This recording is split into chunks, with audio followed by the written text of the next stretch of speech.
Here we go. Rationalizing monomial denominator. This is very, very important. We need to learn this. That's why I'm going slowly for the first page because we have three more. Let's go. How do monomials, because it's just one term in the denominator at the bottom of the fraction.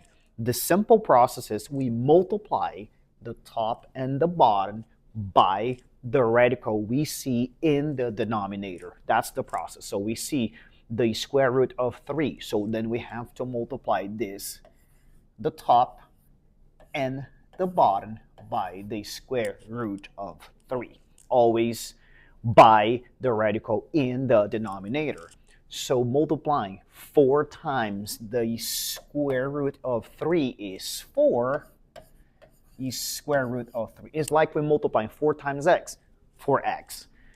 I hope it makes sense. So then when we multiply a radical by itself, please pay attention on this. When we multiply a radical by itself, the answer is going to be always the number, the radicand, the number inside the radical without the radical. So 3.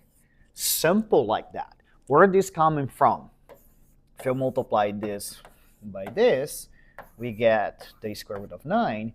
What is 3? I hope you understand that because the process is the same every time you have a monomial in the denominator. So let's check. That's the radical in the denominator. I have to multiply the top and the bottom by the radical we see in the denominator.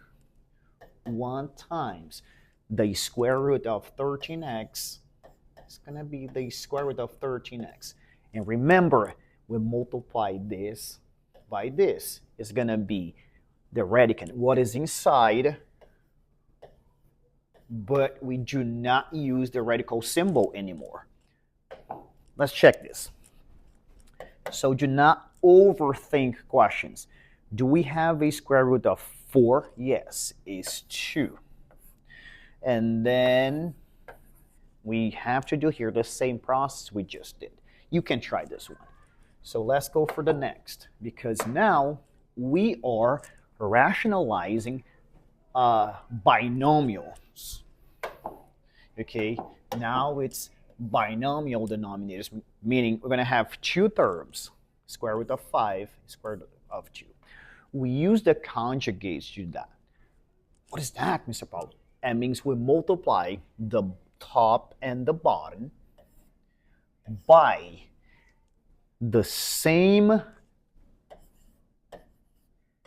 roots, however, with the opposite sign. That means the conjugates. Just to make sure you understand that, I'm switching this. So now, please pay attention. What we do is we do FOIL, we distribute these 2. 4 times the square root of 5, 4 is square root of 5. It's like 4 times x, 4x, blah, blah, blah. So we have to do 4 times the square root of 2, 4 square root of 2 over. And this is the most important step. This is the product of sum and difference. How we solve that? Very simple. You square the first and always minus, you square the second. We can cancel that, is 5 minus. We can cancel this, 2. It's going to be always this squared minus this squared. No matter the sequence, it's going to be always minus in here. So then the bottom is going to be 3, and that's it. We cannot combine those because they have different radicand. So let's see if you really understood that. Let me go for the next. So let me go for the next. And now, let me just put a plus in here. Okay? So the process is the same. Binomials multiply the top and the bottom, but use the opposite sign. That's called the conjugate. So we have to do the same thing in here. Okay, same process. FOIL, distribute. 4 times the square root of 5. 4 is square root of 5. Minus 4 times the square root of 2 over. What do we do? Remember, we square the first. The square root of 5 is squared is just 5, not 25. It's just 5. Minus, always minus, is square the square root of 2. That is going to give us just 2. So then the final answer is going to be this. Okay, think you get in there. So then we have a little different example. And then I want to call your attention for this. We don't have a radical here. So that's the very important point. We multiply again by the conjugate. 5, switch the sign,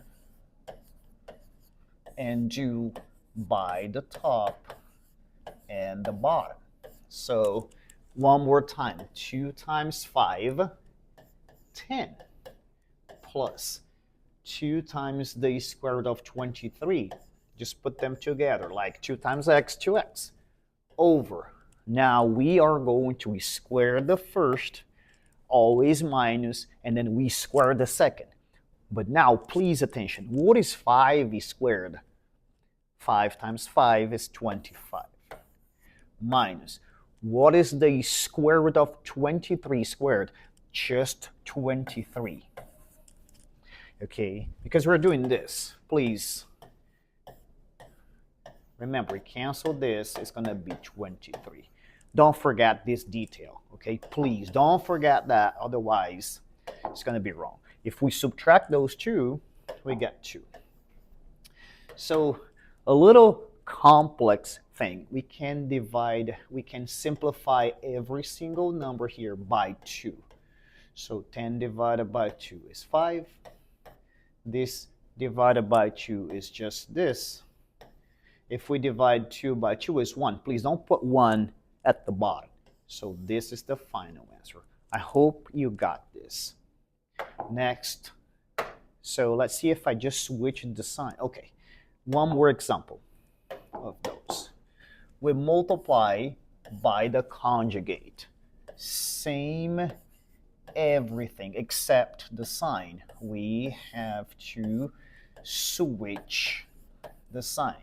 Same process. This times this. Pretend this is x. What is x times 6? 6x. So then it will be 6 times the square root of 5. 6 is square root of 5. Keep the minus. Now please attention. This times this. When we multiply the same thing, it's going to be the radicand, what is inside, without the radical. Because this is actually the square root of 25, which is 5. And just put the 5. I hope you understand that. That's why I'm going very slowly in this video. Over. Now, you square the first. 6 times 6, 36. Always minus. You square this. The square root of 5 squared is just 5. That's going to be, subtract those, 31. There is no number we can simplify all the numbers. Done. And the last question. So we're going to combine things in here. I believe it's simplify. Good, it's simplify. How we simplify this? One more time, check. A, we know right away that the square root of 4 is 2. But 52, we don't have it. Remember the first video? So if not, watch and learn this. We're going to factor the 52.